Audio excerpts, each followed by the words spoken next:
नमस्कार दोस्तों, स्वागत है आपका ट्रैवल विद देवी के एक और नए एपिसोड में। आज के अपने इस एपिसोड में हम बहुत ही यूनिक सा एक्सपीरियंस करने वाले हैं। ऐसा एक्सपीरियंस जो हमने आज से पहले नहीं किया और ना इस तरीके का सोचा था कि भाई हमें इस तरीके का एक्सपीरियंस करने का मौका मिलेगा। खैर वो एक्सपीरियंस क्या है ये तो मैं आपके लिए अभी सरप्राइज़ रहने देता हूँ, वीडियो में आगे आपको बताऊँगा। फ़िलहाल के लिए इस एक्सपीरियंस को करने के लिए हम आ रखे हैं भारत की सिलिकॉन वैली में, जो कि अपने अच्छे वेदर, अपने आईटी इंडस्ट्री के लिए जानी जाती है और अपने बेहतरीन खान पान के लिए जानी जाती है। तो आप में से कुछ ने सही गेस किया, हम इस समय आ रखे हैं बेंगलुरु सिटी में। तो आइए इस ब्लॉग को शुरू करते हैं बेंगलुरु सिटी से। इस पूरी सीरीज़ में हम आपको एक बहुत ही अमेजिंग एक्सपीरियंस दिखाएंगे। इसके साथ साथ हम बेंगलोर सिटी को घूमेंगे और जो जो यहाँ खान पान की और घूमने की जगहें हैं वो सब आपके साथ शेयर करेंगे। तो चलिए इस ब्लॉग को शुरू करते हैं।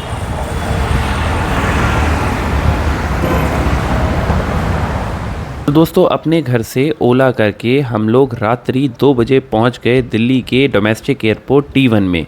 और T1 का सौंदर्यीकरण काम हो चुका है और ये भी T3 की तरह बहुत ज़्यादा जगमगा रहा है।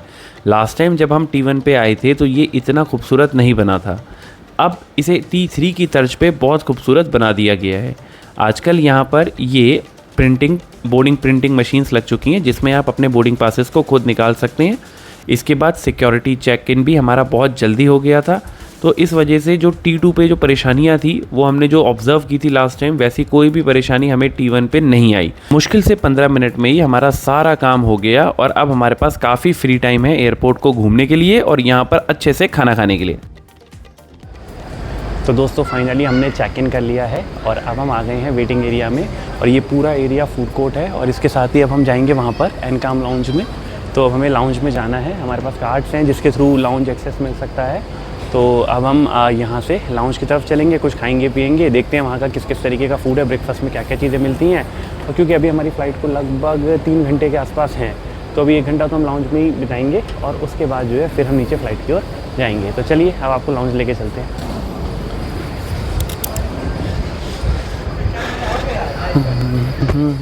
एनकॉम लाउंज दिल्ली के इंदिरा गांधी एयरपोर्ट का एक बहुत ही लग्जरियस और बहुत ही बेहतरीन लाउंज है।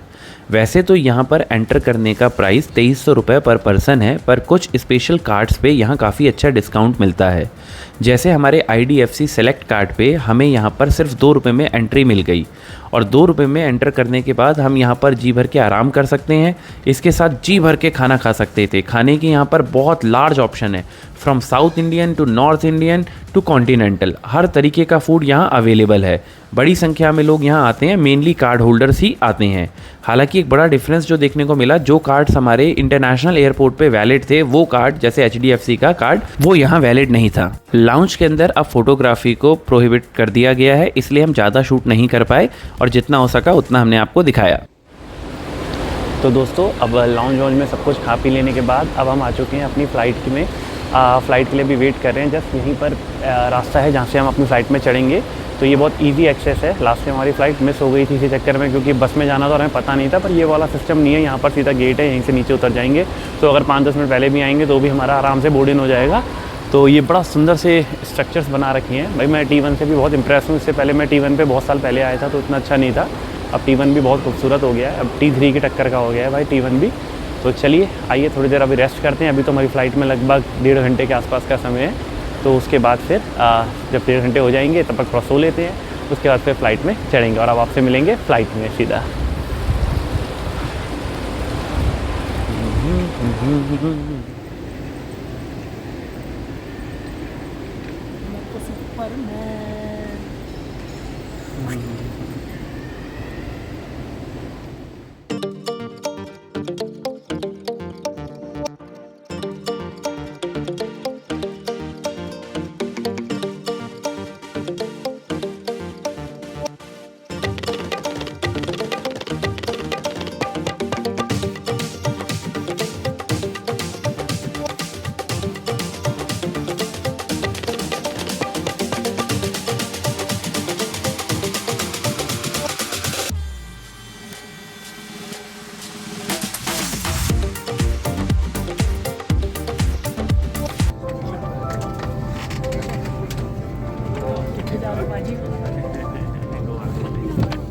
दो घंटे की फ़्लाइट जर्नी में काफ़ी सारे टर्बुलेंस को झेलते हुए फाइनली हम आ पहुँचे हैं गोवा इंटरनेशनल एयरपोर्ट में।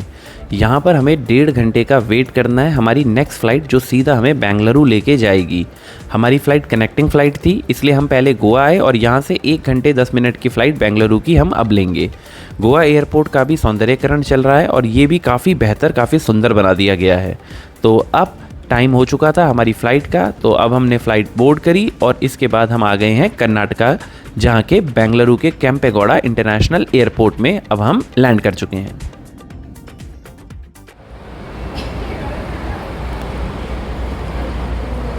So namaskara friends, finally we reached Bengaluru and this is my second trip in Karnataka. So now we are heading towards Lokesh जो मंडपा है वहाँ की तरफ जाएंगे। अभी हम फटाफट ओला उबर करेंगे और आपको वहाँ मिलते हैं आगे। फटाफट आ जाइए।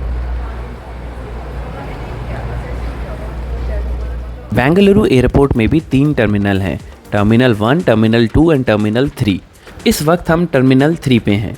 हमारी फ़्लाइट टर्मिनल 3 पे लैंड हुई थी और अब हम टर्मिनल 3 से बाहर सिटी की ओर जाने के लिए या अपना बैगेज कलेक्ट करने के लिए आगे गए। ये टर्मिनल 3 बहुत बड़ा एयरपोर्ट है और जैसे कि दिल्ली एयरपोर्ट काफ़ी विशाल है, वैसे ही बेंगलुरु एयरपोर्ट भी काफ़ी बड़ा एयरपोर्ट है। ये भी काफ़ी क्राउडेड रहता है और खूबसूरती में यूँ कहें तो दिल्ली एयरपोर्ट को ही टक्कर देता है। वैसे बेंगलुरु का सबसे अच्छा टर्मिनल T2 है, जहाँ से हमें वापसी के टाइम पे फ़्लाइट बोर्ड करनी है, तो हम आपको T2 तो वापसी के टाइम पे दिखाएंगे। अभी हमने अपना बैगेज कलेक्ट कर लिया। बैगेज कलेक्ट करना भी काफ़ी इजी रहा क्योंकि बेंगलुरु एयरपोर्ट भी काफ़ी अच्छी मैनेज्ड है, तो हमने अपना सारा बैगेज कलेक्ट कर लिया। अब हम यहाँ से सिटी में जाने के लिए हमने ओला बुक कर ली है और अब हम यहाँ ओला स्टेशन जा रहे हैं। तो हमने बेंगलुरु एयरपोर्ट से ही ओला बुक कर ली। सिटी में जाने के लिए ओला ने अराउंड 1000 रुपीज़ चार्ज किया।